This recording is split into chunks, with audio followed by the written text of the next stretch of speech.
Links to previous episodes are given in the video description, so don't forget to like, subscribe and share the video. Marked twice, loved once. Episode 12. Chapter 133. Nora's POV. I watched him leave the house, but I thought he'd be back soon, and I waited for him, hoping to apologize to him when he returned. Lolita had been scolding me since he left the house, telling me it was my fault again this time, and I should make sure to apologize to him when he returned home. I paced around the sitting room, waiting for him impatiently, but for hours, he didn't return, and I was getting worried. Around 1 a.m., I heard a horn outside the house, and I rushed out to see if it was him. I saw him climb down from his car, and my eyes widened when I saw the way he was walking. He was stinking drunk, and I groaned. I rushed over to him and stood in front of him. "Where have you been, and why are you so drunk?" I asked him, but he only glared at me, staggered backward, and shook his head. "It's none of your business." "Leave my front," he said coldly, and I refused and tried to hold his hand, but he took his hand away and took a step back. "Don't touch me, just leave," he yelled again, and I sucked in a deep breath. I knew it was all my fault, and seeing him this way made my heart ache. He walked past me and entered the house, while I followed him and stood in front of him. I tried holding his hand again, and this time he did not remove it immediately. So, I was able to take his hand in mine. "Madison, I know you are angry, but as a lord, why would you go out and drink like this? This is not fair, and you know it. You shouldn't be acting like this," I grumbled. He groaned and removed his hand. I said, "Leave and let me pass." He muttered, and I shook my head. "Madison," I called, and he grunted. I said, "Leave." He yelled and pushed me away. I tumbled and fell on my stomach. I thought I was going to hit the floor, but pain traveled through my whole body when my stomach hit the glass table at the center of the room, and I screamed. Ah! The pain was too much for me to bear, and I thought I was going to faint. I slumped on the ground and groaned painfully as I lowered my head to check my body, and my body froze when I saw blood dripping down my thighs. "Arg!" I cried in pain as I touched the blood, and tears rolled down from my face. My veins were popping out, and the pain was unbearable, but I was getting numb to it as I continued staring at the blood while my tears kept falling. "My baby!" I mouthed as I lowered my head again and realized the blood was increasing. Madison seemed to have heard my cries as he rushed over to me and bent down. "Are you okay?" he asked. It seemed he hadn't seen the blood yet. "I'm sorry. I didn't mean to push you like that. This book has many missing chapters and scenes if you're not reading it on JOBNIB.com. It was a mistake." He apologized to me as he continued staring at my face, not lowering his eyes to see the blood on the ground at all. "I was just trying to make you leave the way so I can pass," he added, but I didn't say a word as I was too numb to even open my mouth. I looked into his eyes and lowered my gaze to the blood on the ground. As expected, he followed my gaze, and his eyes widened when he saw the blood. He panicked as he quickly knelt. "Blood! Blood!" he cried as he activated his healing ability and started healing me, but nothing was working. He pressed his hand on my head and my belly, but the blood refused to stop. The only thing his healing ability did was awaken my pains again as tears started rolling down my face, and I felt the urge to remove my hand. I was uncomfortable. I was in severe pain. He realized that his healing ability wasn't working, and his frustration grew. He looked at me and stood up. "I don't know. I don't know why it's not stopping. Let's go to the hospital, please." He pleaded as he tried to lift me, but I pushed him away. "Get your filthy hands away from me!" I yelled with the last strength in my throat, and he fell backward. He stood up immediately and rushed toward me again. "Please, let me take you to the hospital," he pleaded and tried to hold my hand, but I pushed his hand away and grabbed the car key that he had dropped on the ground when he came to check on me. I forced myself up from the ground and held my gown as it was already heavy because of the blood and turned to leave the house. He ran after me with a panic-stricken face. "I'm so sorry. Please, can you let me take you? I didn't mean to push you, please. I'm so sorry," he begged, but I said nothing to him as I walked out of the mansion and toward the car. It was painful, and it felt like I was going to faint any seconds from that moment, but I held on and opened the car. "Stop this, please, Nora. Let me drive you. You can't drive in this condition. Can you let me drive you, please?" He continued to persuade me, but the last thing I wanted at the moment was to sit beside him in the same place. I groaned as I struggled to position myself properly in the car. I looked at him one more time before starting the car, and I drove away. The drive to the hospital wasn't easy at all as I kept feeling dizzy and tired on the way. I wanted to park many times, but I endured and continued driving. Upon getting to the hospital, I was still bleeding, but I grabbed my heavy blood-stained gown and climbed down from the already stained car.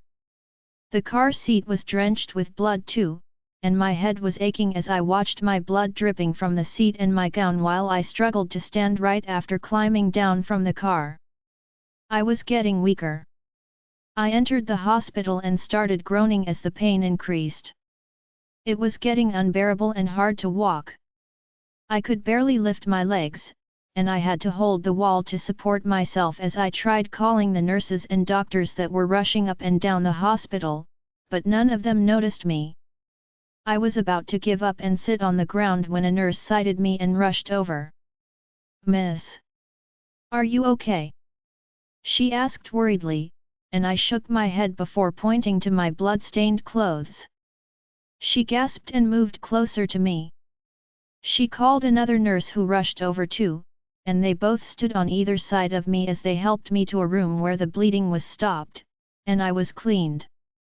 An injection was administered in my hand, and before I knew it, I fell asleep, but I woke up not long after as the pain had started again.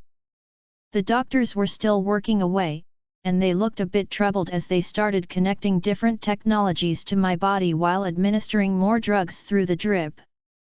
A few minutes later, the door opened, and a wretched-looking Madison entered with a pain-filled face. He rushed toward me and tried to hold my hand, but I moved my hand and glared at him, warning him not to try it. The doctor bowed to him. "Can I see you, sir?" he asked, and Madison nodded.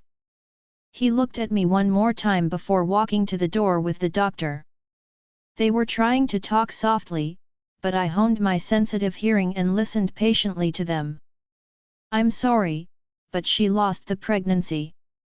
The bleeding was too much, and by the time she reached here, the baby was gone," the doctor explained to him, and it was like cold water was splashed on my head.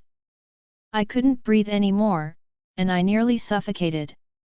I had lost my baby. Tears ran down my cheeks, and I stood up from the bed. I removed everything that was connected to my body and walked toward Madison. "Hand over the divorce papers right now, and I will sign them immediately," I said as my sorrow turned into hatred, and at that moment, Madison became my arch-enemy.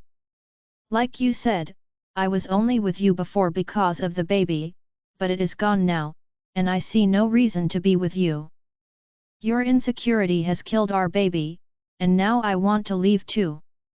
I can't live with you anymore, Madison. I can't bear to see your face again because you—" I stopped as I wiped away my tears. "You disgust me, Madison," I added, and a tear trickled down my face, but I wiped it away immediately. "Do well to send the divorce papers to me," I said to him and turned to leave the hospital. I felt no pain in my body again as the pain from my heart had overshadowed it. I left the hospital, but he did not stop me, and I walked over to the car. I entered the car, rested my head, and started crying. The ache in my heart was excruciating, and I felt like tearing my heart out while my tears were falling profusely. I heard a horn behind me, and I raised my head, turning to see who it was, but it was just a stranger trying to park their car. Not wanting to create any scene, I drove out of the hospital, but I had nowhere to go. It was late, the street was getting dark, and I needed a place to stay for the night. I drove down to Alpha Leo's mansion and stopped in front of the gate. I wiped my tears and honked before the gate was opened, surprising the guards who were manning the mansion. They greeted me, but I was too weak to answer, and I was about to ask for Alpha Leo when he came out and saw me. "Nora," he called softly and filled with worried. Alpha Leo's POV. I walked down the stairs when I sensed Nora's presence, and a smile appeared on my face as I heard her ask about me from the men. "I'm here," I replied to her, and she looked up, but the look in her eyes was worrying. I hurried my steps and reached her side. "Nora," I called as I scrutinized her from head to toe and realized she was wearing a hospital gown. Not only that, she looked so pale and sick that it seemed like she could faint any moment.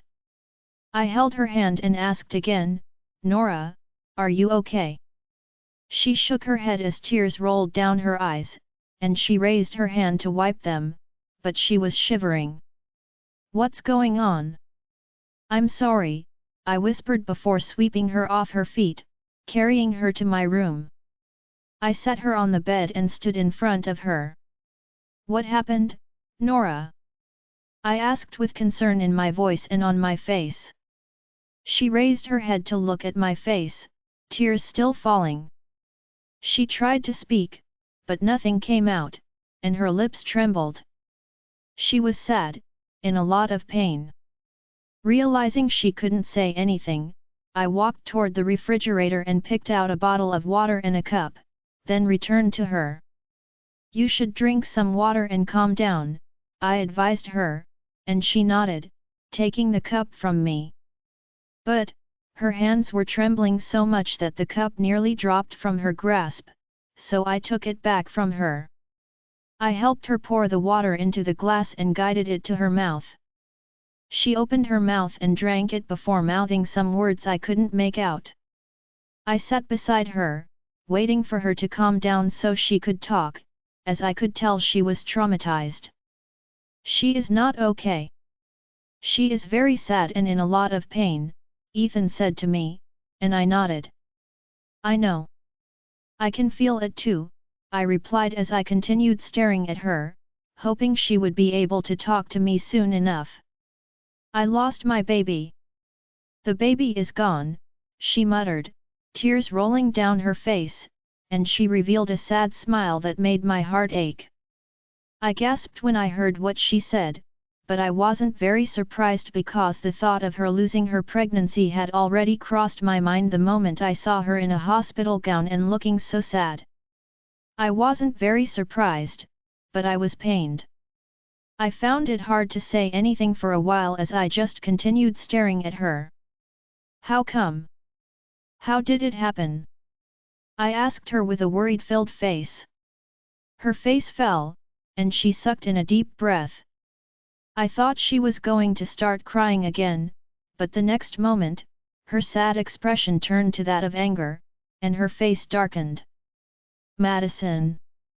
Madison killed our baby because of his insecurity," she yelled as she hit the bed with a clenched fist. She was pissed, but tears still fell from her eyes. My eyes widened, and my blood boiled. I stood up from the bed, walked toward the wall, and hit it harshly. "No! No!" I yelled as anger surged through me. I was seething with anger as I watched Nora cry her eyes out in my bed. I hated Madison. I hated him so much that I wanted to punch him in the face at that moment for making Nora so sad and causing her so much pain.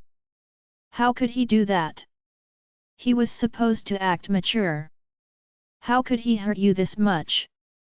I questioned and grunted. I was angry, but I knew I had to compose myself for her.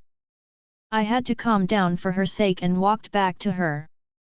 You need to calm down, please, I tried persuading her, and fortunately, she stopped and wiped off her tears.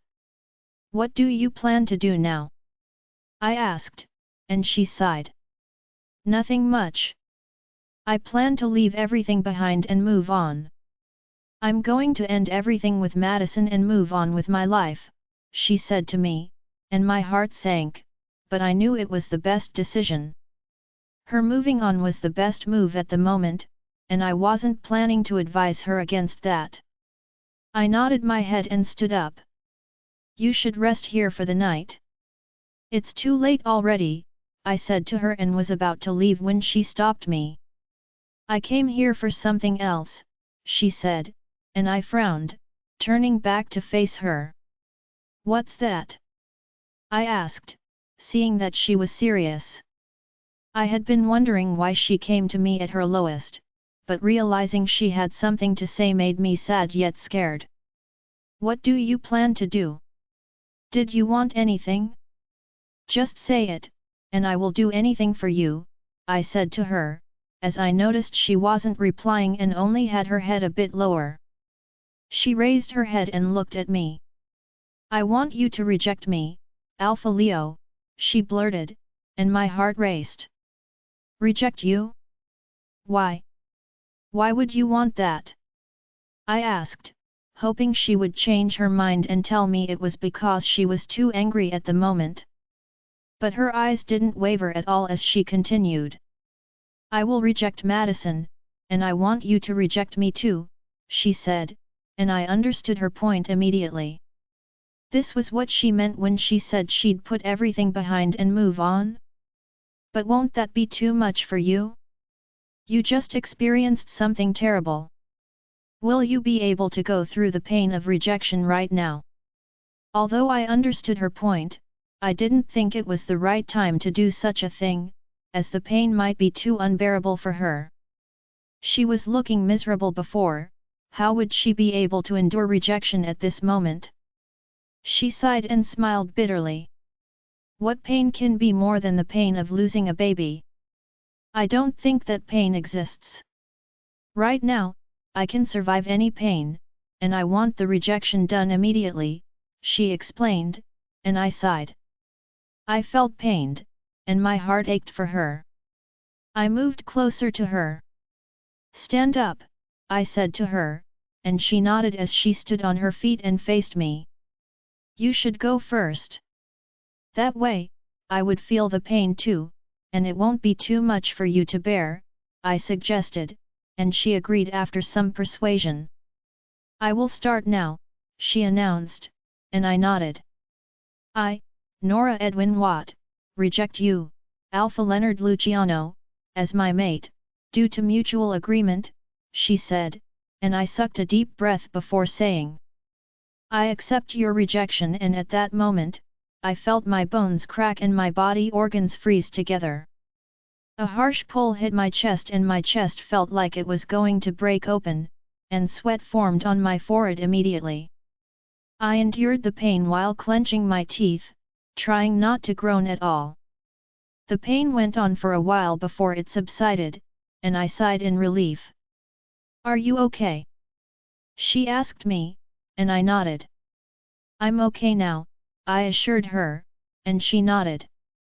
I'm starting then, I said and swallowed as I felt somehow sad for her. The pain I went through was enough for me to sweat. Would she be able to endure it? Okay, I mumbled again. I, Alpha Leonard Luciano, reject you, Nora Edwin Watt, as my mate due to mutual agreement, I said, and she smiled. I thought she wasn't going to feel any pain until she started whimpering in pain, and she fell backward, but I was quick to catch her, and she started breathing heavily. She was groaning in pain, and her eyes were moist with tears. She was in a lot of pain, which I knew about, but I was helpless. There was nothing I could do to help her but just watch her writhe in pain until she calmed down and closed her eyes. She opened her eyes, and I helped her sit on the bed. "Are you okay now?" I asked to confirm if the pain had subsided, and she nodded her head. "So, what will you do after this?" I questioned. "I don't know yet. I've made the mistake of marrying Madison, but I'm going to make it right again," she said and stood up to leave. "I'm leaving now. Thanks for tonight," she added and turned to leave after bowing, but I held her hand. "You should rest for the night. You can't leave like this," I persuaded, and she stared at me for a few minutes. Thankfully, she didn't refuse this time around and only sighed. "Okay then," she replied and returned to the bed. She lay in the bed while I sat down beside her and watched her sleep. I was still staring at her when I heard a knock on the door, and I groaned. I thought it was one of the maids until I opened the door and saw Madison standing before me. Lord Madison's POV. I knew Nora would go to Leo's mansion, and I knew I was right the moment I got to his compound, as I could already sense her presence. I followed her scent and figured she was inside a room there. I knocked on the door, expecting her to be the one to open, but surprisingly, it was Leo who opened the door, and with the look on his face, I knew he was seething with anger. He glared at me for a few seconds before turning his head to look at Nora, who was sleeping in the bed, and then turned back to face me. He came out of the room and locked the door. "Let's talk in my study," he said as he led the way, and I followed after him. I would have loved to talk to Nora, but I knew it wasn't the right time. We went to his study where he walked toward his desk and rested on it. I looked around the study and saw a bottle of wine on the table. I grabbed it, opened it, and drank it all without using the glass I found beside it. I grunted as I returned the empty bottle to the table and started pacing around the room. I was troubled. I had a lot on my mind, but I was also in a total mess, and I had no idea how to get out of it. Leo continued staring at me without saying a word for a while before he cleared his throat and crossed his arms. "Nora and I are no longer mates," he said, and I stopped. I furrowed my brows as I turned to him. "What? What does that mean?" I asked, feeling confused. They were mates, and I knew that, so what was he talking about? Leo looked at me, and I could see he was only trying his best to repress his anger as his eyes were dark and cold. "We rejected each other. She asked for a rejection, and I did it," he explained, and my eyes widened. I couldn't believe my ears, and I turned around to face him. "When was that? When did that happen?" I questioned, and my heart started racing. Did it happen before tonight? Was that why she visited him? To reject him? Many questions popped up in my head, and I couldn't wait to hear him explain it to me. "This night. We did it hours ago. She asked for it, even though she knew it would be painful. She wanted to end everything with me," he explained, and I could feel the pain in his voice, which made me feel more guilty and ashamed of myself. He moved away from his desk and took a few steps toward me. "This book has many missing chapters and scenes if you're not reading it on JOBNIB.com. You did not trust your mate enough, and because of that, you killed your baby. You thought something was going on between us? Even though she loved the two of us, she still chose to stay with you and she chose you over me. It was so obvious in her that she loved you and was ready to be with you, but you still did not trust her, and look at where your insecurity landed you. You hurt her, Madison, Leo accused, and I knew he was right.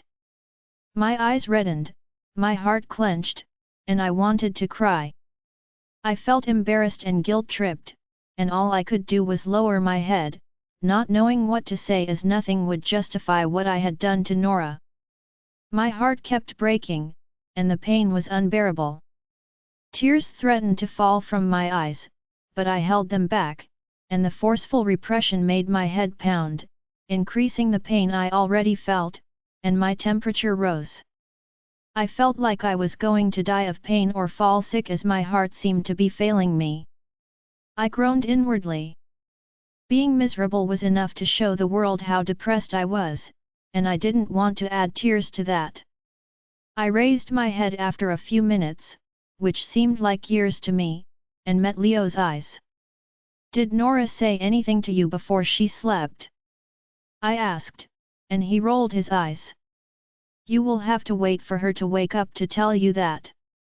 "I don't know anything," he replied, but I knew it was a lie. It was obvious in his tone, attitude, and eyes that he knew something, but he was too annoyed to tell me, and I didn't blame him. It was my fault from the beginning, anyway.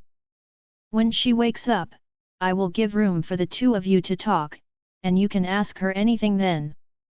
"I don't have anything to say to you right now," he added, and my heart sank. I was scared because I knew she wouldn't want to see me, and if she did, she wouldn't want to be with me again. She even rejected Leo. What was she planning? I remembered she told me she would sign the divorce papers at the hospital hours ago, but I felt she was only angry then and would calm down later, especially after hearing that she had rejected Leo. Leo's tone seemed to be hinting at something, which I felt wasn't a good thing. What would be my fate with her? I was embarrassed and scared. While I continued thinking about what would happen after she woke up, I heard a knock on the door, and I turned my head toward it. "Come in," Leo said, and the door opened, revealing a tired-looking Nora who entered the room and looked at the two of us. "Nora, you're awake?" Leo asked gently, and I was curious too. She nodded her head as she closed the door calmly and sighed. I perceived Madison's scent from the other room, and I knew he was here. "I came to speak with him," she said as she moved toward us. "Thank goodness, I've been waiting for you. I thought I would have to come find you, but here you are," she said as she stood in front of me. I was quiet for a while as I stared at her, not knowing what to say because the moment she entered the room, she felt like a stranger to me. She wasn't the Nora I knew, she was like a new being that I had never met before, and I was shocked. The aura around her, her eyes, they were all new and strange. She looked at me, and I could see the bitterness in her eyes. She had tried to hide the pain, as it was no longer reflecting on her face or her voice, but the bitterness was still there, and it was so thick that it made my heart bleed for her. It was like my heart was struck with a hairpin, and I groaned inwardly as I waited for her to talk while hoping she wouldn't say something too harsh or something I wouldn't want to hear. "I want you to reject me, Madison. I want us to reject each other because I don't want this bond anymore. And yes, the divorce papers, can you please send those too? We should end it all here and never see each other again," she said firmly, and it was like a tall wall crashed on me, pressing me to the ground as I fell on my knees. I knew she would say something big, but this was the last thing I expected from her, and it was too much for me to accept. Losing her was so scary that I felt like I might lose my soul while trying to survive. Not knowing what to do, I put my hands together and raised my head to look into her eyes. "Don't do this to me, Nora. Please don't do this. You can't leave me this way. I know I've been bad, I did something terrible that doesn't deserve forgiveness, and I've hurt you a lot. I never intended to push you, I just wanted to make you leave my way, but I was too harsh because of the drinks I took. I'm so sorry, please. Give me the chance to make things right. I pleaded desperately. I knew it was wrong to blame my stupidity on the alcohol that I took, but I had no option as all I wanted was for her to accept me back and stay with me. Don't do this, please. It was a mistake, and I'm going to spend the rest of my life paying for this mistake. Don't leave me, please. I continued begging, but her eyes didn't waver at all. She still looked firm and determined, which scared me. I've made up my mind, Madison, and there is nothing that can change it, she announced to me, and my heart sank. I refused to stand up as tears rolled down from my eyes. Please. Nora, I begged as more tears rolled down. I, Nora Edwin Watt, reject you, Lord Madison, as my mate, she said, and my eyes widened. I reject the rejection, I announced, and she sneered. I don't care what you do. Accept it or not, I'm no longer your mate, and as for the legal procedure, I will appreciate it if you send the divorce papers to me soon so I can sign that too. She said and turned to leave, but I held her hand and cried, I lost a mate and a child barely 3 years ago, and I won't lose another one like this. Please, Nora. I begged miserably as more tears gushed out of my eyes, but she took my grip away and stormed out of the room. Nora's POV watching him plead so desperately only made my anger grow. If only he had listened to me when I was begging so desperately then, we would have been fine by now, and we wouldn't have lost our baby that way. Remembering that I had to forget about all the dreams I had of my baby made my heart ache, and my anger rose. I'm sorry, but I don't have anything to do with you anymore. Don't bother to look for me, don't bother to wait for me either because I'm no longer yours, and I no longer want you in my life, I said to him and turned to leave, but he shook his head, more tears rolling down his face. I won't leave you, Nora, he said, and I paused. I turned to look at him, and I was about to talk when he opened his mouth again. If you need time, I will give you time. If you need space, I will give you all the space you need, but I can't leave you, Nora. You are my wife, and you will continue to be one. He said to me, and I groaned. I hated the fact that he kept calling me his wife. I walked out of the room without saying a word and found my way back to the room I stayed before. I entered the room and met the maids arranging clothes on the bed. What's this? I asked, and the maids all bowed their heads. Lord Leo asked us to get you some dresses, but we don't know your preference. So, we got a lot for you to choose from. They explained, and I sighed. Alpha Leo would never stop surprising me. I moved closer to the bed and picked one of the dresses. I will choose this, I said to the maids and walked toward the bathroom. I had a nice long bath before I came out of the bathroom. I got dressed and left the room, ready to leave the mansion as I had other places to go, and I knew it was time to go on my way. I got downstairs only to see Madison and Alpha Leo waiting for me. I walked toward Alpha Leo and bowed. Thank you for all you've done so far. Thank you for surprising me all the time, and thank you for the hospitality. I will appreciate it, and I'm forever grateful. It was my way of saying goodbye to him, and he knew it because his countenance changed, and he became very sad. He stared at me without saying a word for a while before he cleared his throat and sighed. Live well and be fine. I will forever wish you well from here. You've been a good person too, and I'm glad to have met you. He said to me, and my tears welled up. Since I met him again, all he had done was help me, protect me, and even help with my happiness. He let me go when he realized there was someone else for me, and he never looked back, even though he hurt so much and had to suffer alone. He was such a nice person I was glad to have met. I wanted to tell him how much more I was grateful, but I knew that would only prolong the matter and probably make him sadder than he already was, which was why I smiled and turned away from him. I faced Madison, who was looking at me with pleading eyes. "I'm leaving," I said to him, and I saw his eyes waver. He was pushing back his tears. "Okay," he replied weakly. "I'm leaving now, and I don't want you to ever look for me.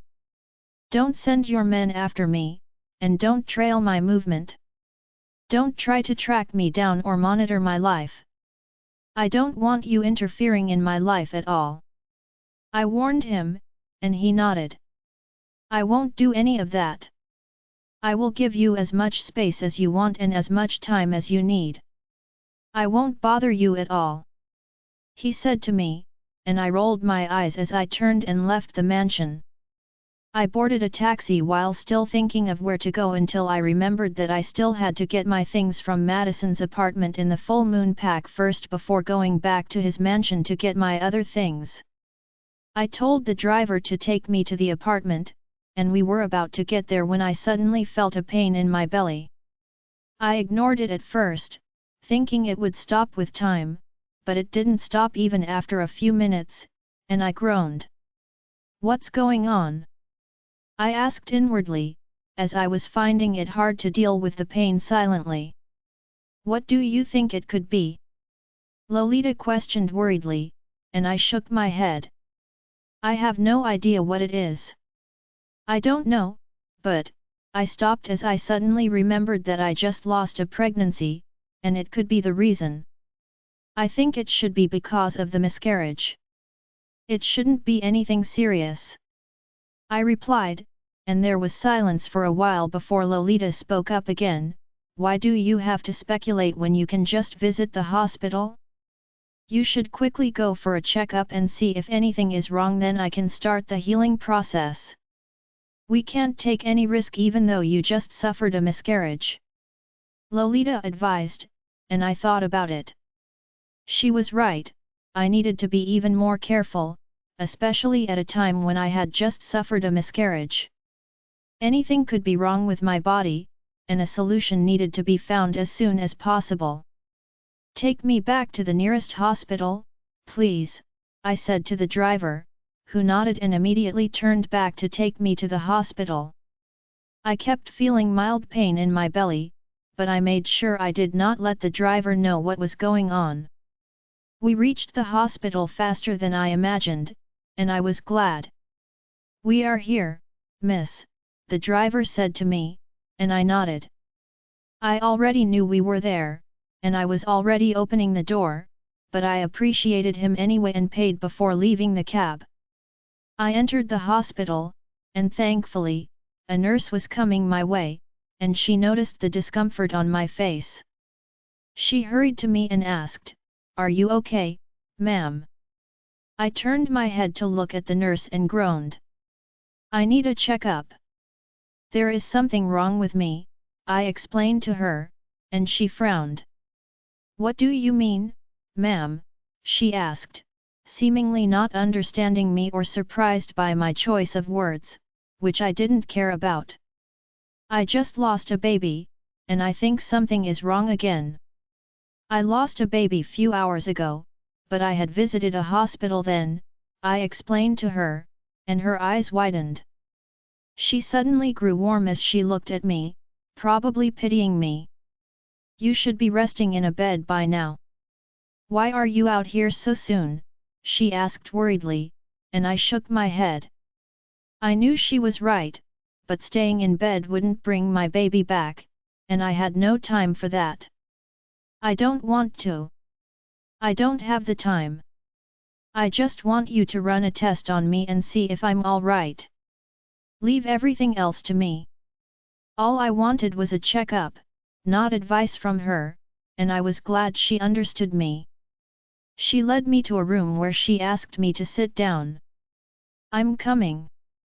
I should quickly get you a doctor who will treat you better," she said, and I replied with a nod.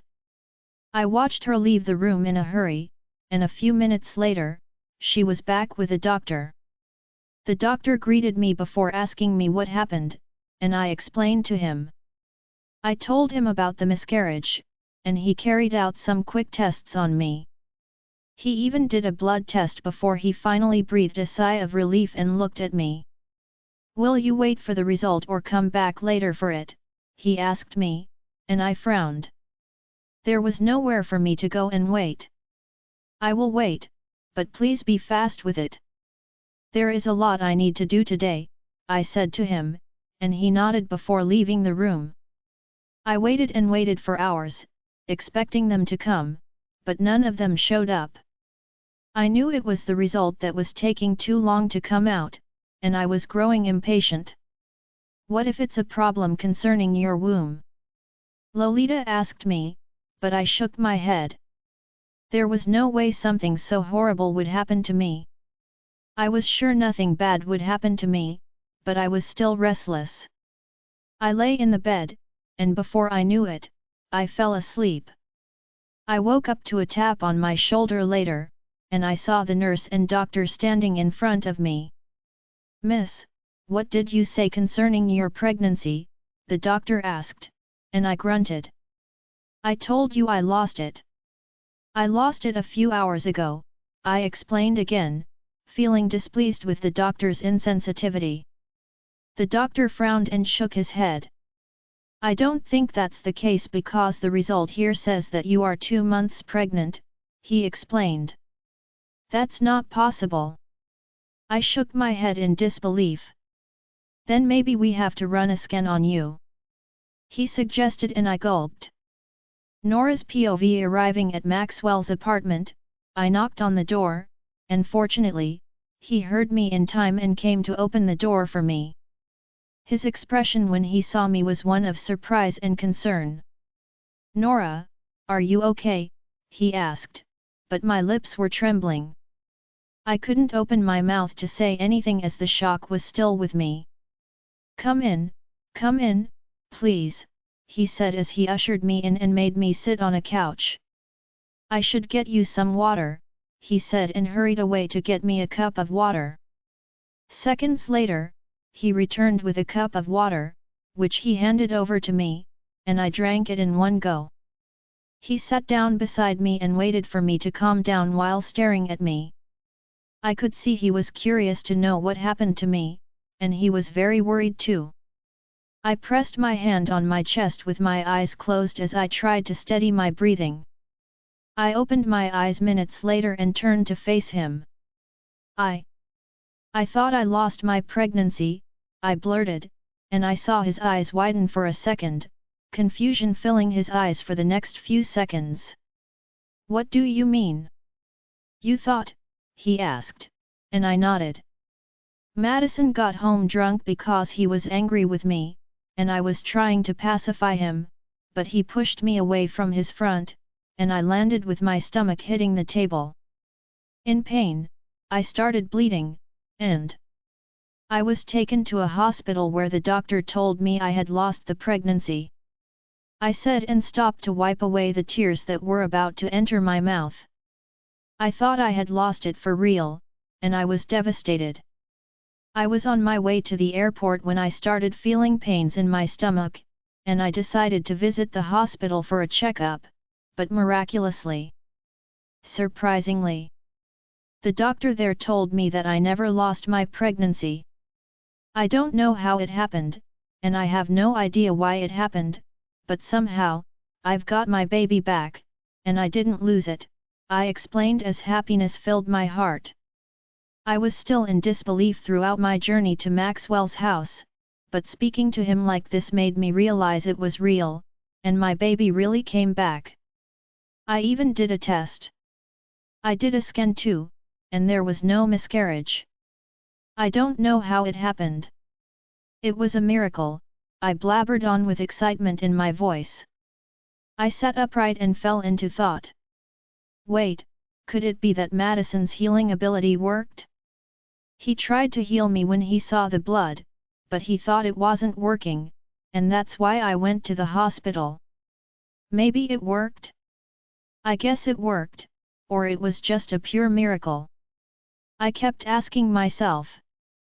This time, I was no longer talking to Maxwell but to myself, and I was thinking of many scenarios in my mind.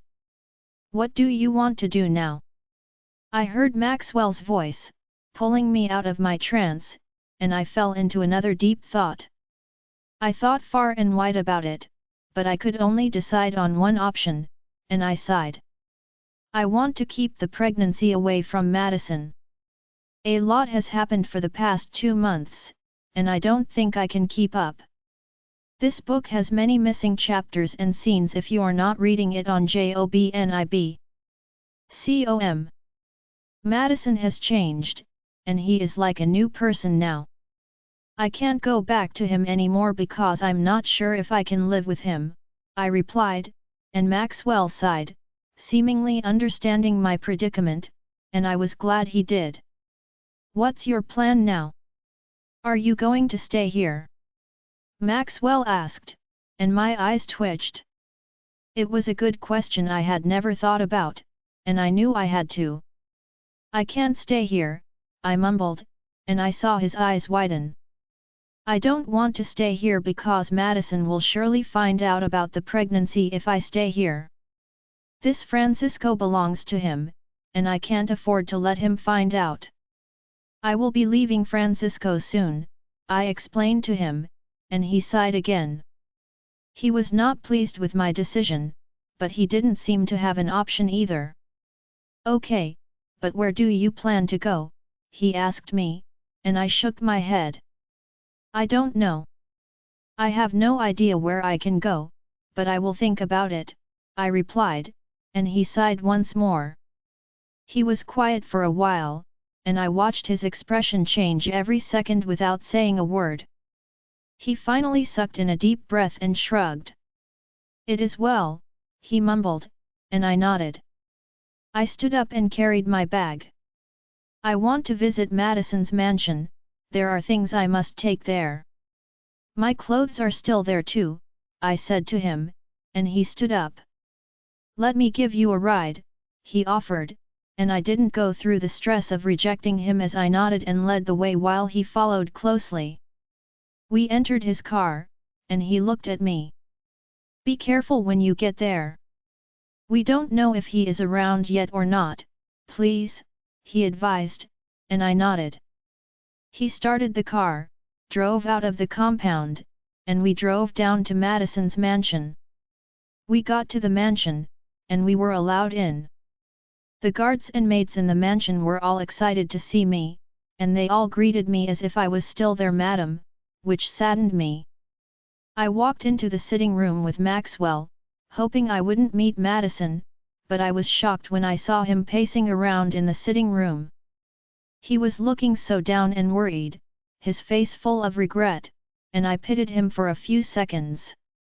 Nora, you should tell him, Lolita pleaded out to me, and I frowned. Tell him what? What are you saying? I questioned with a raised brow. I knew what she was talking about, which was why I was annoyed, but I acted ignorant. Tell him about the baby. Tell him you didn't lose it, she said, and my frown deepened. Why should I do that?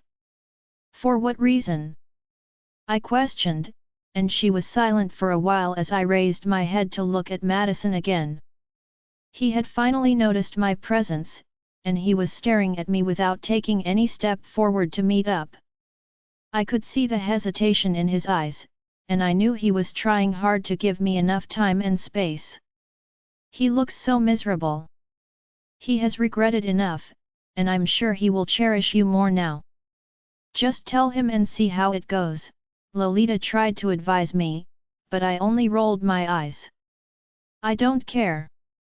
I won't tell him anything because he doesn't deserve to know, I replied and turned to Maxwell, who stood behind me and was waiting for me to do something. I will go get my things upstairs. You should wait for me here, I said to him, and he nodded. Take your time, he said as I turned away and moved toward Madison. I'm here to pack my things, I said to him, and he nodded. Do you feel better now? He asked, but I didn't give a reply as I walked past him and climbed the steps, leaving him staring at my back. I got to the room and found it locked. Heck! What do I do? I forgot to take my key along the last time I came here, and I didn't want to go back downstairs to call Madison, but I had no option either. I kept staring at the door, thinking of a way out when I heard footsteps behind me, and I turned to see that it was Madison. He walked toward the door and opened it. I closed it when I was leaving, he explained, but I refused to reply to him and just entered the room without even bothering to thank him. I walked toward the closet and started packing the remainder of my things in his place. There were many things, so I had to use 2 big bags, and he stood by the door, staring at me without saying anything. I continued packing, and after a few moments that felt like a whole year, I was finally able to gather some of my things, and I left the room to call 2 maids who returned with me. "Take these bags downstairs for me," I said, and they nodded as they walked toward the bags and carried them. The maids left the room with the bags, and I followed them. I was about to leave the room when I turned back and looked at Madison. He looked pitiful, but I had hardened my heart toward him already, and I wasn't going to change that. "Where is the divorce paper? I can't find it here in the room, and I need to sign it today so I can be free. Will you mind handing over the divorce paper now?" I asked him, and I saw his eyes twitch. He looked around the room and closed his eyes as he sucked in a deep breath. He turned to look at me and shrugged, "I don't have the divorce paper anymore. I've torn it and thrown it away," he explained, and I was surprised. He was the one clamoring about signing the divorce paper for days, and when I was ready, he had already torn it. It sounded unbelievable, but the paper was truly not in the room, and I had no idea where to find it either. So, I had to believe whatever he said, and that was what I did. I moved my head to the side and crossed my arms. "Okay then. That means I will be the one to offer you the divorce paper. I will plan that and send it to you later, but I will sign mine first," I said to him and was about to leave when he held my hand, and I took a few steps back before removing my hand from his. "Don't touch me," I warned, and he swallowed. "You are my mate, Nora, and you will forever remain one. I can't divorce you or reject you because I still want you in my life.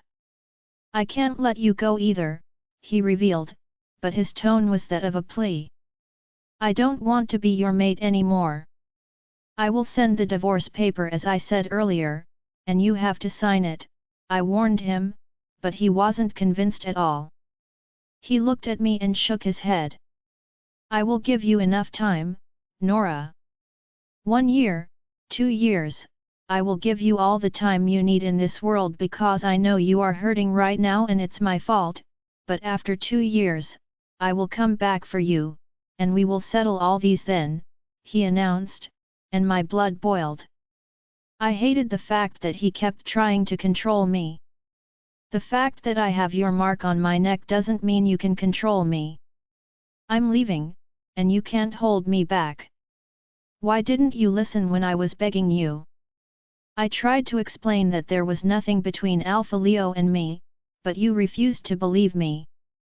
I yelled at him, and saw his eyes reddened. "It's my fault, Nora, and I'm sorry," he pleaded and tried to hold my hand, but I pushed him back and grabbed my bag. "I'm leaving now, Madison, and I don't want to ever see you again. Don't you dare look for me, and don't dare trail me with your men," I warned and walked away. Nora's POV: It had been 4 years since I left Madison, and I had been taking care of my son alone since then. I continued writing, and I had improved a lot over the years. It was fun, but also suffocating as complicated thoughts wouldn't leave my mind. I had been invited to an event where awards would be given to top writers, and I was looking forward to being called because I could boldly tell anyone that I had worked hard throughout the years, and my writing was enough to earn me rewards. My readers had increased exponentially, and I was one of the best writers internationally. I was sitting in my seat, watching the host crack jokes while showing some of the best-selling books from other authors and mine, causing loud laughter from all of us. Now, the Best Author of the Year award goes to author Nora Edwin Watt, the host announced, and my eyes widened. I had expected an award, but not the Best Author of the Year, and I was in disbelief. I looked around me, seeing the way people were applauding me, and I was moved to tears. I stood up from my seat and walked toward the stage, where I was handed the award. I was invited to give a speech and advised other authors while also sharing my experience as an author. It wasn't easy at all, and there were times I wanted to give up, but the passion kept me going. The passion I have for creating new lives and making them live the life I had so much anticipated is fun, and I just can't afford to stop. If you can have this same belief too, I'm sure you will be able to improve in your writing and be proud of yourselves too, I said politely to the new writers in the hall and appreciated those who cheered me up all through the years. I looked at the crowd, and I felt teary. It had been my lifelong dream to have such a time like this, a time when I would be awarded in front of so many people. But most of the time, I had wished the man I love would be with me and be the first to congratulate me. Seeing that he wasn't there, I felt sad, but I shrugged it off and smiled at the crowd. I dedicated the award to all writers in the whole world and promised to keep improving to make the world of writers bigger and broader. After which, I took some pictures with the host and returned to my seat. Others were awarded too, and I cheered for them with a sincere heart. Hours later, the event came to an end, and I stood up. I was about to leave the hall when some writers walked toward me and greeted me. "Hi, Miss Nora, can I have your autograph?" One of them asked, and I nodded. "Sure," I said to them, and they all cheered. They gave me the things they wanted me to sign, and I started signing them. It took me a lot of time to attend to the fans as they all kept coming, asking for autographs and pictures. By the time I was done with them, I breathed in relief. I carried my bag and turned my back to leave the hall when I felt a soft embrace on my legs, and I looked down only to see my son hugging my legs. "My baby, darling Julius!" I cheered as I bent and hugged him back. He smiled at me as he broke the hug. "Congratulations, Mum! I'm proud of you." His unclear soft babyish voice warmed my heart and made me teary. I pulled him in for another hug and kissed his cheeks lightly. "Oh, my darling! Thank you so much!" I appreciated it as I broke the hug and cupped his cheeks. "Why are you here? You are supposed to be in school by this time," I asked him. The last time I remembered, he was supposed to leave school later in the day, and he wouldn't leave school until I picked him up. Who could have brought him here? He looked at me and smiled. "Yes, Mum. It was Uncle Maxwell that brought me here. He came to take me from school," he explained, and my eyes widened. "Uncle Maxwell? How come?" But more than the question, I wanted to see my brother. I raised my head and looked ahead, only to see Maxwell standing a little far away from us. I stood up and wiped my eyes to be sure I wasn't seeing wrong before I ran toward him. "Maxwell!" I called, and he smiled warmly at me. I threw myself into his arms and hugged him tightly. Thank you so much for coming, Maxwell. You don't know how happy I am to see you here like this," I said to him, and he hugged me back. I broke the hug and looked at him. It had been 2 years since I last saw him, and I had missed him a lot. Seeing his face again made me excited, and I did not want to look away from him, but then I noticed something. Maxwell was pretending. He was pretending to be fine while he wasn't fine. Something was wrong, and I could feel it. I held his hand and looked into his eyes. What's going on, Maxwell? You don't look fine. What's happening? I questioned, and he sighed. He looked at Julius, who had moved toward us, and looked at me again. This is not the right time for this, Nora. He replied, and my heart palpitated. I wondered what could have happened to my brother, and I was a little scared. You can just tell me now. I'm all ears. I replied, but he shook his head. You are celebrating right now, Nora. I shouldn't tell you something that might worry you. He tried to convince me, but it wasn't working, and he knew it. He looked at the hall and sucked in a deep breath. Let's leave here then. We can go and talk in your house. He suggested, and I agreed. The hall was too noisy anyway. He came with his car, so it was easier for us to get into his car. Many fans were outside waiting for me to come out, but with the help of Maxwell, I was able to leave there without being delayed, and we entered his car. To your house now, he said as he started the car and drove down to my house. The journey seemed longer than usual as I was curious to know what was up with him, and my mind wasn't at rest. Julius kept telling me stories about his school and his friends, but I wasn't concentrating at all, and I couldn't wait to reach home on time. I didn't want to speculate things at all. We got to my house, and I came out of his car. We are home, Mum, Julius said to me, and I revealed a forced smile as I led both him and Maxwell into the house, and dropped my bag. I turned to face Julius. Julius, darling. Go and wait for Mommy upstairs. I will come and meet you when I'm done speaking with Uncle. I said to him, and fortunately, he was obedient. He looked at Maxwell and smiled. Make sure to see me before you leave, Uncle Maxwell, he pleaded, and Maxwell nodded. The two were quite close, and they would play together most times when they saw each other. Seeing that Julius had left, I turned to Maxwell. What should I offer you? I asked him, and he looked around the house for a while before he opened his mouth to talk. Water should be okay, he said, and I frowned. How could you visit your sister and demand only water? You should at least eat something, I tried convincing him.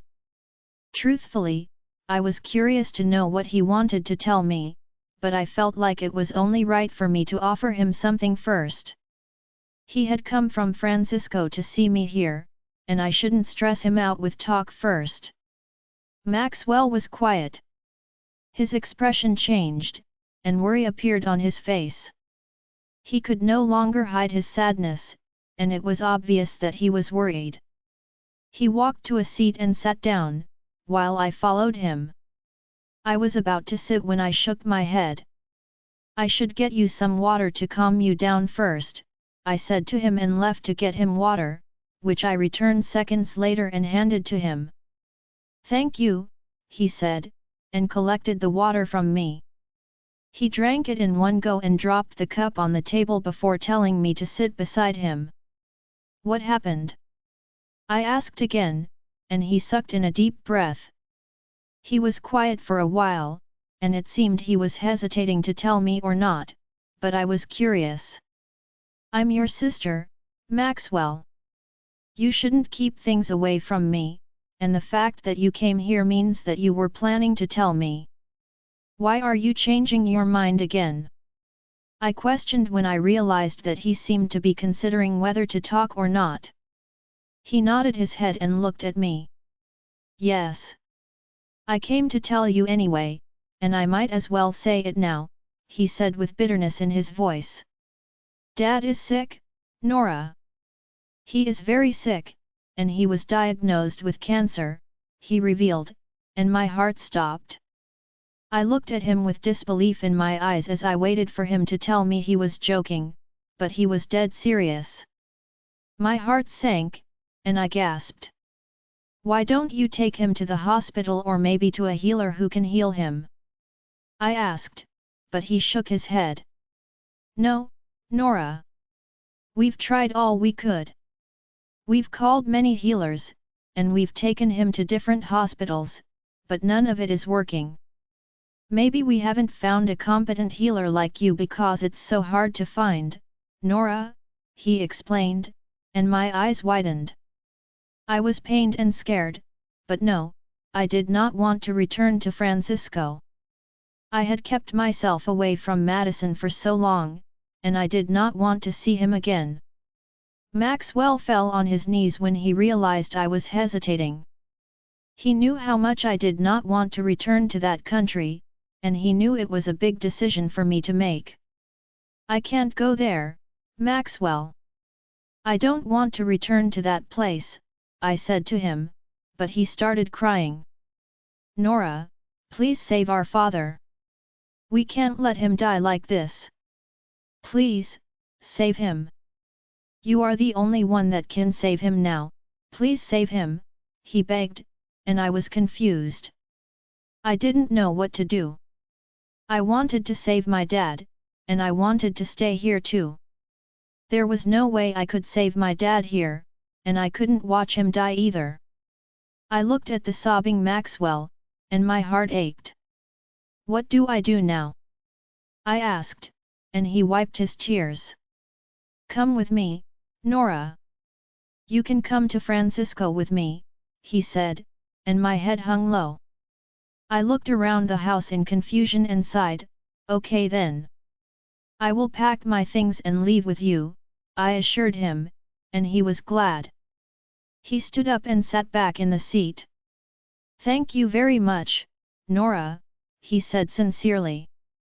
I should go and get my things, I said to him and left him there while I went to pack both my things and Julia's things so we could go with him. Nora's POV. The journey back to Francisco made my mind a total mess. Memories kept flooding my brain, and I felt emotional. Maxwell noticed my sour mood, feeling guilty because he knew I wouldn't have returned to Francisco if not for him. I came for him, not my father.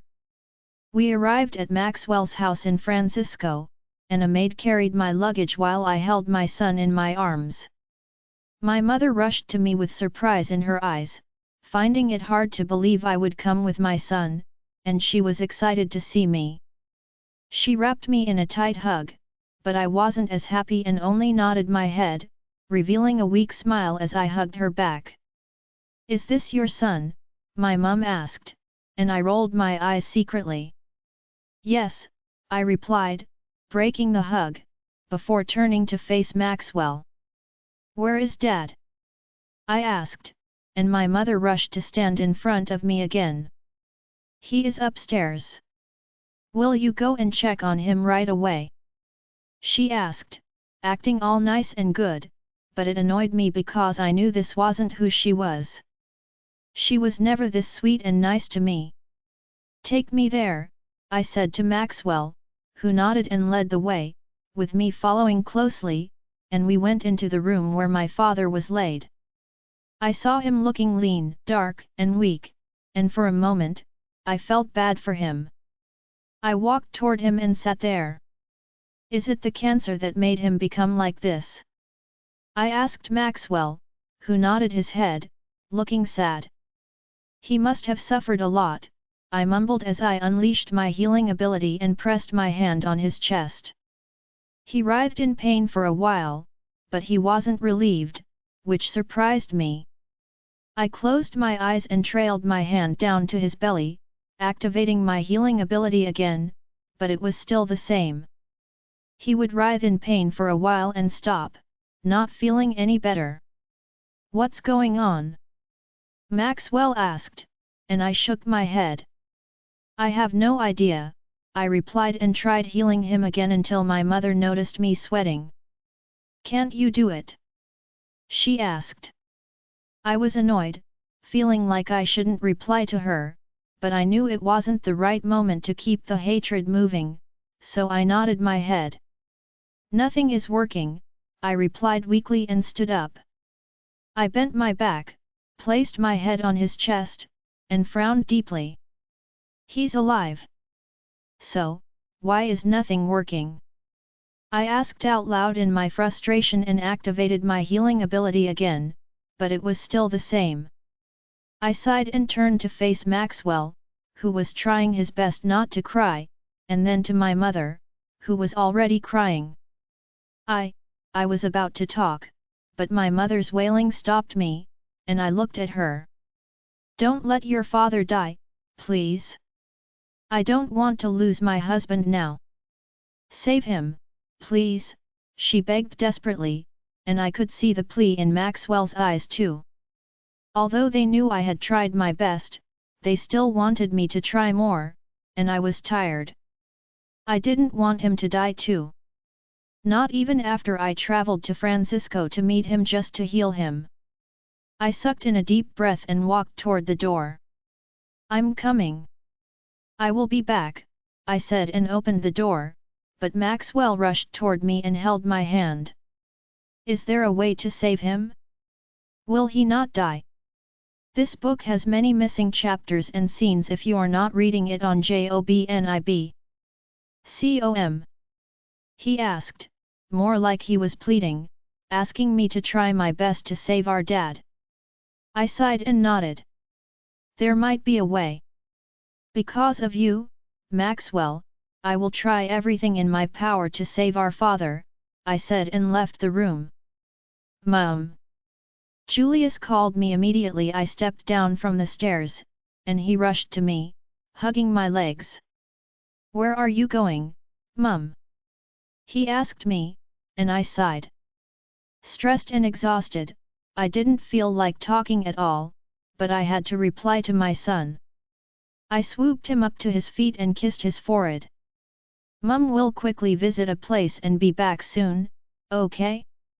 Be a good boy and wait for me here, I said and bent down to drop him, but he shook his head. No, Mum. Can I go with you?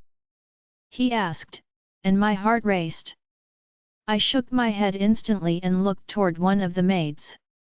Take care of my son while I'm away, I said to the maid and turned to face him. Julius, Mum will be back soon. I will get you something on my way back too.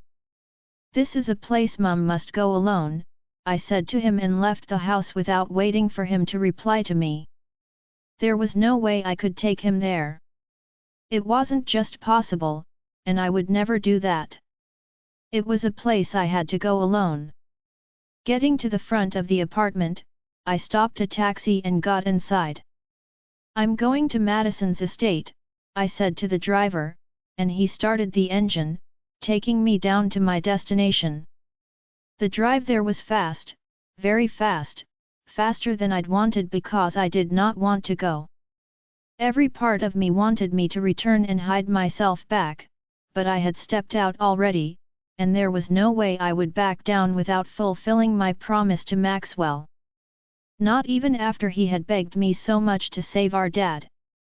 I alighted in front of the magnificent mansion I was going to and stood in front of it, thinking about whether to enter or not. At this stage, not even my promise to Maxwell kept me strong, and I was nervous. My heart kept racing, and to make it worse, Lolita started screaming mate! Mate! Causing me to drag my feet on the ground angrily. She was excited, but it was the opposite for me. Excitement was far away from me, and I hated what I was doing right now. This wasn't me. I wouldn't have done this if it wasn't Maxwell's request, and because Maxwell was so special to me, I couldn't do anything. The gate opened, and I was let in. All the workers in the mansion who saw me were surprised, and they welcomed me with excitement. Questions were in their eyes about my departure in the past years, but I walked past them anyway and entered the mansion. Mate! Nora, mate! Lolita continued to cheer, and I rolled my eyes. Her jeer only made me angrier, and I wished I could shut her up, but I kept quiet and continued walking. Mate! Mate! She continued screaming, causing my stomach to churn. I heard footsteps on the stairs, and my eyes widened. Without being told, I already knew who it was, but what was shocking was the fact that he was running, and he only stopped when he saw me. His eyes were filled with delight as he stared at me. Nora, he called, and I froze for a moment, but I was quick to compose myself. Staring at him, I gave no expression that would leak what I felt, but he cared less about that as he ran toward me and hugged me. My Nora, it's you. It's really you, he said, and I frowned. Why is he hugging me? I tried pushing him away, but his grip became tighter, and it was obvious he wasn't planning to let go soon. I missed you so much, Nora. The past 4 years were hell for me, but I couldn't look for you because you asked me not to, and I wanted to give you as much space as you wanted. But it was hell. I missed you so much, Nora, he lamented as he continued hugging me as if his life depended on me. I'm sorry for whatever I did. I know you've been angry with me all these years, but don't you think I've suffered enough? You know how much I love you and how much I'm used to you? I've been like an empty shell all through the years because you weren't with me, he continued, but I was emotionless. I pushed him away and rolled my eyes at him. You should know I can't be here for this, I said to him, and I saw his face fall. He's sad, Nora. He's heartbroken. Your mate is heartbroken, Lolita said to me, but I scoffed and looked at him. He was quiet for a while as he seemed to be gathering his thoughts while trying to control his emotions, which I hadn't appreciated. I'm here to ask you for a favor, I added, and saw his eyes twitch. What happened? He asked, and I sighed. My face made it obvious that I was going through a lot, and seeing him was one of them. My father is sick. He is very sick, and I've tried my best, but it isn't working. I'm here to ask for your favor because I know you are more talented than I am. Can you help my father, please? I pleaded and bit my upper lip. He was quiet for a while before he sighed and nodded. Okay. I will, but on one condition. Lord Madison's POV. I had been checking up on her all through the years, and I knew she was fine, but I never bothered to find out anything else about her as I was worried she would get mad at me. I knew she was in London, and I knew she became a top writer. That was all I knew about her. Seeing her in my house made me think she was back for me, but my heart broke when I realized she wasn't. I thought she still loved me and had returned to be with me, but it was a lie, as the look in her eyes was far from that of a lover girl. I was sad, which was why I told her that I would help her, but only on one condition. It wasn't like I had any condition to give to her except to have her back with me. What's the condition about? She asked after hesitating for a while, and I sighed. Will you come back to me? If you can do that, I will make sure to do all it takes to heal your dad, I said, but it was more like I was pleading to her, and she knew this. She stared at me for a while and sneered. No, she replied firmly and took a step back. I can't return to you for anything. You can forget that I asked you for a favor, she said, and with that, she turned to leave. I watched her walk to the door with a broken heart. I didn't think she would reject me so straightforwardly, and it pained me. I wasn't able to say anything even as she was about to open the door. I was still in shock. But she turned to me herself and returned to her earlier position. I can't be your maid again or return to your house, but what about this? She asked and looked around to see if anyone was around. What if we become mates for some time? You will treat my father, and instead of being your mate, I will be your mate for some time, she offered, and I was shocked. My eyes widened, and I couldn't believe what I heard. I looked at her to see if she was truly the Nora I knew, but she was different. Even while saying such a thing, she looked as if it was the most normal thing in the world, and she felt no shame at all.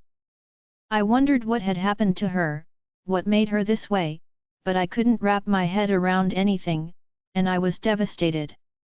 So, you mean you would rather be my mate than be my wife? I asked her, and she nodded without hesitation. Yes, for a month, that is. But after a month, I will return to where I came from, and that will be the end. The truth is, I don't want to have anything to do with you again, and I have no feelings for you again either. I don't even like seeing you, she said coldly to me, and my heart sank. My heart clenched, and it felt like it was bleeding. She need not tell me she no longer loved me before I knew anyway, because it was obvious in her eyes that she had no feelings left for me. To her, I was her past that she would never go back to anymore, and I felt hurt. I stared at her with pain-filled eyes, but she cared less about me as she waited for me to reply, but I was in a dilemma. Saying no to her request would make her leave away from me, and she might never come back, but saying yes would make her my mate for a month, after which she would leave and never come back to me. I was torn between right and wrong, not knowing what to pick. "What's your say?" she asked, and I sucked in a deep breath. I looked at her and stood right. "Yes, I will take you up on that offer. I will heal your dad, and on that ground, you will become my mate," I said to her while promising myself that I would win her heart in that 1 month and make her change her decision. She nodded and sighed. "Done deal. Will you come with me now?" she asked, and I nodded. "Yes, but I need to get my jacket first," I said to her, and turned to leave. I went upstairs where I picked up my jacket, wore it, and returned downstairs to meet her waiting for me patiently without leaving her spot. "I'm ready," I said to her, and she turned without replying to me. She led the way while I followed closely, and we went toward my car. She brought no car, and there was no way I'd enter a cab when I had so many cars already. She hesitated, glaring at my car, but I said no word, and after a little while, she entered the car and closed the door while I did the same. "Where is our destination?" I asked her, and she turned to me. Her cold eyes looked up at me as she opened her mouth. "Maxwell's apartment," she replied, and I frowned. "Maxwell's house?" I asked, and she nodded. Maxwell had not been on good terms with me since Nora left my place, so we hadn't talked since then. I started the car, and we drove out. "Mate! Mate!" Darren kept screaming, but I composed myself, not wanting to cause another scene where she would make me realize how much she hated me. We hit the road, but my gaze kept falling on her now and then, and I found it difficult to look away from her. She had changed a lot. She looked a lot prettier than before and a little slimmer too. Her skin looked brighter, and her face looked more defined, more mature, and her presence felt more dignified. She looked very different from the woman I knew, and I was curious. Curious to know what was on her mind all through the 4 years we stayed apart. I felt the urge to touch her face, hug her, and kiss her lips. I had the urge to tell her how sorry I had been, but I refrained and sighed while I continued glancing at her at every opportunity I got. She noticed my gaze on her, and she frowned. "Will you face the road? I don't want to be involved in an accident, please." Her cold, emotionless voice rang loud in the car, and I was taken aback. I sighed and turned to face the road. "Sorry," I mouthed, but she refused to reply to me as she turned away, and I felt sad again. Every other lady would have been shy and looked away when they noticed a guy's gaze on them, but her cold eyes only became colder, and she looked irritated.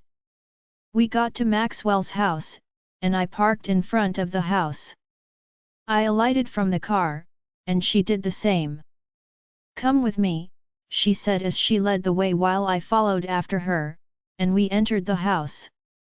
Entering the house, I saw her family members who all stood on their feet, bowed, and greeted me with respect, and I responded with a nod. "Are you here for my father?" Maxwell asked me, totally forgetting about the animosity between us, and I nodded. "Yes, Nora brought me here to help heal him," I replied, and saw his face brighten. He looked at Nora appreciatively and then turned to face me. "Shall I take you there?" he asked, but I shook my head. I looked at Nora and gave her a questioning look. "Nora can take me there. You can sit here and wait for me," I said to him, turning back to face Nora, who frowned at me for a few seconds before letting out a deep breath. "Come with me," she said, and we started climbing the steps, with me following closely. She took me to a room. Upon entering the room, I saw her father lying weakly in bed, and I pitied him. He looked so frail, as if he could die any time soon. He must have been in a lot of pain. I walked toward him and looked at him. Just by looking at him, I could see his energy was weak. Placing my hand on his forehead and closing my eyes, I noticed that his condition was complicated, which was why Nora couldn't heal him. I opened my eyes and looked at her. "I will have to transfer the sickness from his body to mine before I can heal it," I said to her, and I saw her eyes twitch. She looked at her dad and then back at me, asking, "Won't that be too risky? Is there no other way?" My eyes lit up with excitement, and a small smile formed on my face as I thought she might actually care about me. But, all that ended when I heard her next words, "Because I don't want people saying I killed a lord." My heart broke into pieces, and without saying a word, I activated my healing ability and pressed my hand on her father's head. Sweat dripped down from my face as I tried to force the sickness into my body. I groaned inwardly, and it took a while before I was finally able to transmit the sickness from his body to mine. I saw his face calm as he fell into a deep sleep. "He is fine now. He will be completely okay after waking up," I said to her and turned to leave, but I was feeling weak. I wiped the sweats off my face and was about to leave the room when she held my hand, and I looked at her. "Only helping you because you look so weak," she said, and I rolled my eyes. We walked down the stairs, and I saw the expectant eyes of her family members.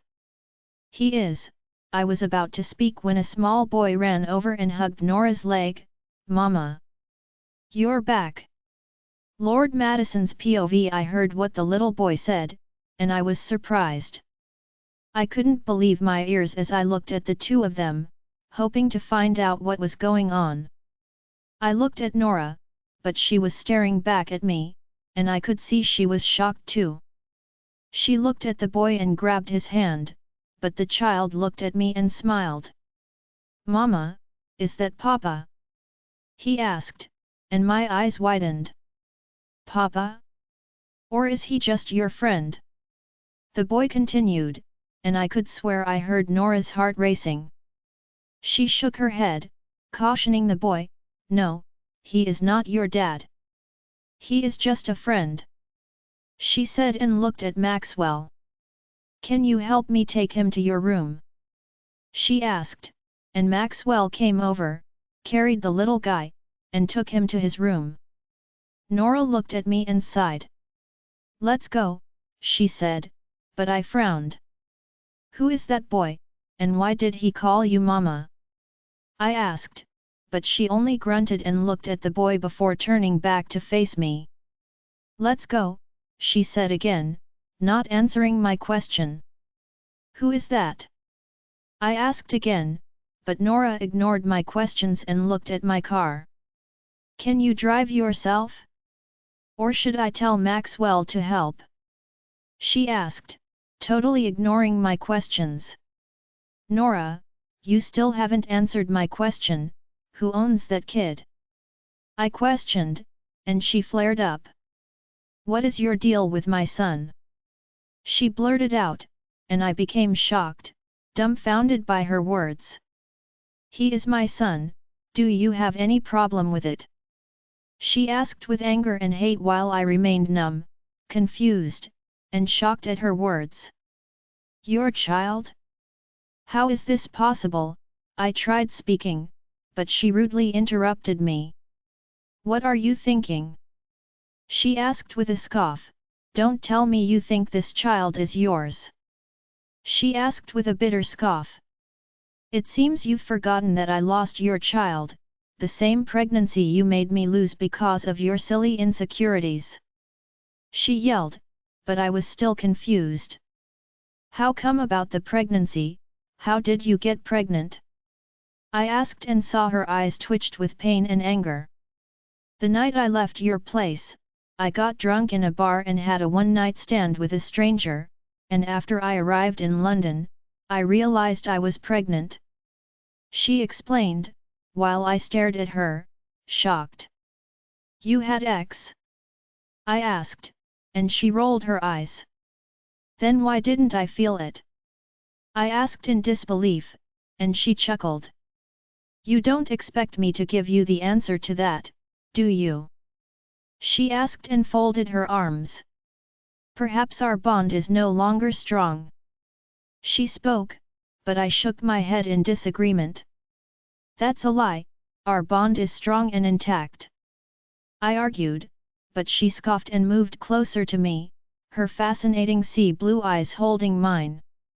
If our bond is strong, can you tell me that you are not aware that I have had sex with other men during the past years? She asked, and my breath seized in my chest. You are lying, Nora, you haven't had sex with any man. I argued, while I also comforted myself with those words. It can't be possible, Nora can't be saying the truth. All these years I have lived hoping she would come back to me because I haven't felt her be with any man, and here she was telling me that my thoughts were wrong. You should ask your wolf questions. Like I said, our bond is no longer strong, remember I rejected you, but I didn't accept your rejection, so our mate bond still stands. I interrupted, and she scoffed and shrugged her shoulders. What makes you think I'll stay 4 years without having sex? She asked, and I gulped before responding. Because I didn't. I announced and saw her scoff in disbelief. Well, that's your business. All I can tell you is that I have sex with different men, not 1, not 2, or even 3. She spoke proudly, but I chose not to believe. She was definitely lying, our bond is strong and active. Can you drive yourself? She asked, acting like the conversation we were having didn't matter to her. Can you, or should I call Maxwell? She asked, but I couldn't form words out of my mouth, rather, I walked to the car and got in.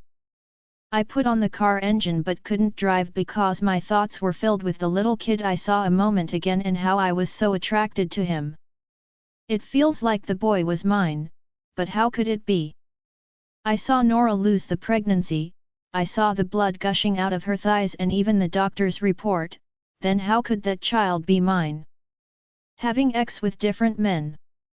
I asked myself with disbelief and got a response from my wolf. She is lying, I can feel it. She isn't telling the truth, and we have to find out what she is hiding from us. My wolf said, and I nodded and started up the car. Joke's on her to think that I would actually believe her words. Nora's POV. I watched him drive out of Maxwell's compound, and I sucked in a deep breath before I entered the house. Maxwell was waiting for me in the sitting room, and he walked over to me the moment he spotted me. Nora, is everything okay? He asked with a worried gaze, and I sighed. Nothing is okay, Maxwell. Madison seems to be suspecting something, I said sadly, worry filling my weak voice. Maxwell closed his eyes in dilemma before opening them again. He looked at me, concern obvious in his eyes. So, what did you tell him? He questioned, and that was where the problem was. Telling Madison such a thing didn't make me feel ashamed, but saying it to my brother was. Arg. I told him I had a one-night stand with a stranger and I got pregnant, I blurted and stopped. Lowering my head, I bit my lower lip and continued, I also told him that I've been sleeping with different men all over the years, I added. I raised my head to look at his face, only to see him staring at me as if I was an alien. He looked shocked and disappointed, which made me sad. He stared at me for a while before he finally opened his mouth to talk. I don't think that's right. That's not the kind of person you are, Nora. Why would you say that to me when you don't do it? His voice was a little raised, and I could understand his disappointment.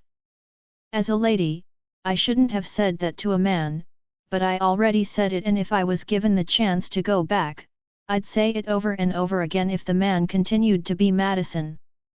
I thought I had forgiven him. I thought I was okay seeing him again because I thought all that happened was in the past already. But the moment I laid my eyes on him, all the anger came back at me, and I hated him again, I said, and my anger grew just by merely mentioning his name. Maybe I still felt hurt by what he did to me then, even though I thought I had healed and had forgiven him. Maxwell grunted. He moved closer to me and looked at me, seeming not to understand me, and it was obvious in his gaze. Why are you still angry with him? It's not like you lost the baby for real. The baby is alive and healthy. So, why do you still hate him so much? He asked me, and I was shocked. I couldn't believe I was hearing such words from my brother. If no one was supporting me, was he not supposed to be the only one at my back supporting me, considering our relationship? Why would he say this to me? What? I asked and flared up.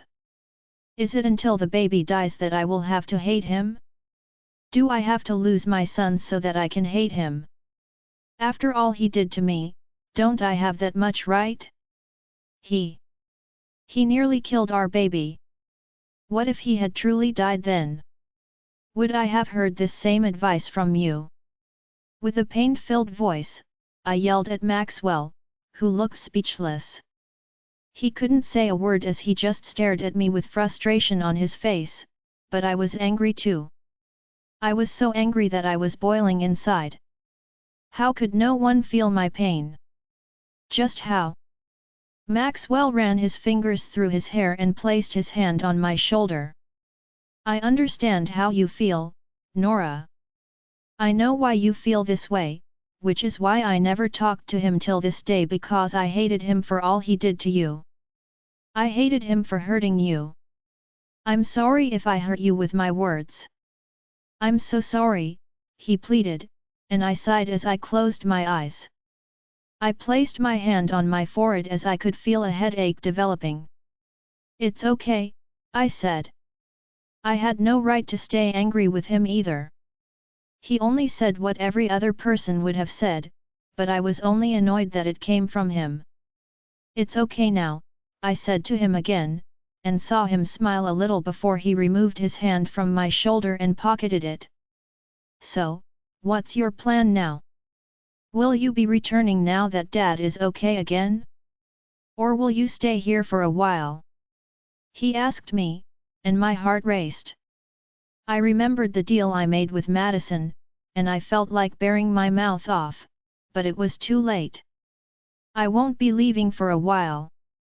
I made a deal with Madison, I said to him, and saw his eyes twitch. In exchange for treating Dad, he made me promise him one thing, I added, and he made an "oh" sound as he put on a curious face. What is it that you promised him? He asked, and I sighed. I could already imagine how loudly he would yell if I told him. He would not only feel disappointed in me but also very mad, and he might even talk to me anyhow, he would lose his mind completely. I shouldn't tell him, but I wanted to let him know. After much deliberation, I opened my mouth. He asked me to return to. I was still talking when I saw my son run out of Maxwell's room and come to us. Julius! I called, expecting him to hug me, but he stood in front of me and wrapped his arms. Mum, who is that man? Is he just your friend? He asked, and my eyes twitched. My heart raced for a while. I was flustered, and I couldn't talk for a while, but with a tap on my shoulder from Maxwell, I was able to regain my composure. I looked at him. That man? I told you he was just a friend. A friend I knew here before I left for London. Why do you keep asking about him? I asked with a forced smile on my face, but it was obvious he didn't believe me. Julius was just too smart for his age. Julius shook his head. He had his belief, and it was hard to change that. I saw you talking to him before you went upstairs with him. I saw you speaking to him as you came down the stairs. I also know you spoke with him outside before he left. Who is that man that you keep talking to all the time? He asked, and I was shocked. My son had been monitoring me, trying to know who his father was. I was shocked, and I felt bad at the same time. He was waiting for an answer, but it was getting awkward. I had to say something, but no matter what I say, I feel like he wouldn't believe it, as he already had something on his mind. Not knowing what to do, I decided to change the topic. Ah! My son is such a rare detective. How about I get you an ice cream? You deserve one, I said to him, hoping he wouldn't continue asking the same question. Fortunately, he revealed a smile as he nodded his head. Okay, Mum. Be fast with that, he said and walked toward Maxwell. I looked at him holding Maxwell's hand and smiled. Your car keys, I said to Maxwell, and he dipped his hand inside his pocket, giving me some of his keys. I will be back soon, I said to them and left the house. I looked at the cars parked in the garage, searching for the one I liked, until I found the one I preferred and took it. I drove out of the apartment and down to a supermarket that wasn't too far from Maxwell's house. I parked in the parking lot and entered the supermarket, all while calming my mind and hoping that Julius would never ask about Madison again. What would you like? I heard one of the workers at the supermarket asking me, and I walked closer. Ice cream. Vanilla flavor, I replied, and she nodded before leaving to get my order. I was still waiting patiently for her when I felt a familiar presence around me, and I frowned. I turned around to see who it was, but I lost my breath for a while when I figured out it was Alpha Leo. He was standing right behind me with a big smile on his face. Alpha Leo! I called, and he smiled. Alpha Leo! I called again as I threw myself into his arms, hugging him tightly. It had been 4 years and 9 months since I last saw him, and I missed him a lot. What are you doing here in Francisco? I asked him as I broke the hug. I came here for a business meeting. I was on my way somewhere when I saw you through the transparent door of the supermarket. Wow! It's been a very long while, he said, and I laughed. How have you been? He asked, and I smiled sweetly. I've been okay. Life has been good to me, I replied, and he moved back a little to check me out. The smile on his face refused to fade. You look prettier than ever. How is your baby? He asked, and my eyes widened. I was shocked, and I couldn't form a word for a while. What do you mean? How do you know I had, he interrupted me with a knowing smile. Did you think I wouldn't know? He asked, and I gasped. Nora's POV. I was shocked. Never in my wildest dreams would I have thought that he knew anything about my son because I've kept it so meticulously. I made sure no one knew except the ones I told myself, and the fact that Madison didn't know made me more confident that I had done well. Until Alpha Leo told me he knew. Like, he knew? I couldn't believe it. How did you know? No matter how hard I thought about it, I had no idea how he got to know, and I was curious. I wanted to know, I wanted to find out where he heard it from. He smiled at me and looked around the supermarket before he returned his attention to me again. This is not the right place to talk, Nora. Let's find somewhere better to go. He suggested, and I nodded. He had an indisputable point that I couldn't argue with. I turned to look at the lady from whom I had placed my order a few minutes ago, and I saw her packaging it already. This is it, ma'am, she said, and I collected the ice cream before paying with my card. We can leave now, I said to Alpha Leo, who kept staring at me as if I had grown some parts he had no idea about. We left the supermarket, and I looked around searching for his guards, but there was no one. Where are your men? Did you not come with them? I asked, and he nodded. I came alone. The business deal isn't that safe, so I came on a low profile. I did not come with any guards, he said to me, and I made an O sound before walking toward my car. Should we go to a cafe then? I asked, and he agreed. That would be fine. We entered my car, and I drove us to a cafe that wasn't far from the supermarket. We arrived at the cafe and found a seat, where we sat down and placed an order. So, tell me, how did you find out about my son? I asked him, as I was very curious.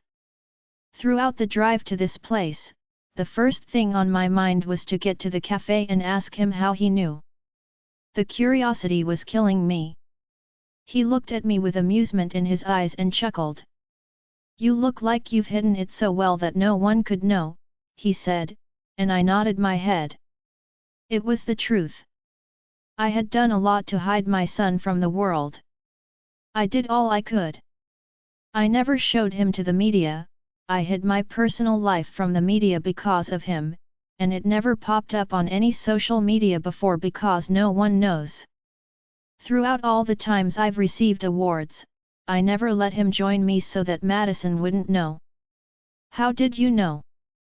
The only two people who knew about him were Maxwell and his nanny. Apart from those two, no one else knew, I told him, and he smiled again.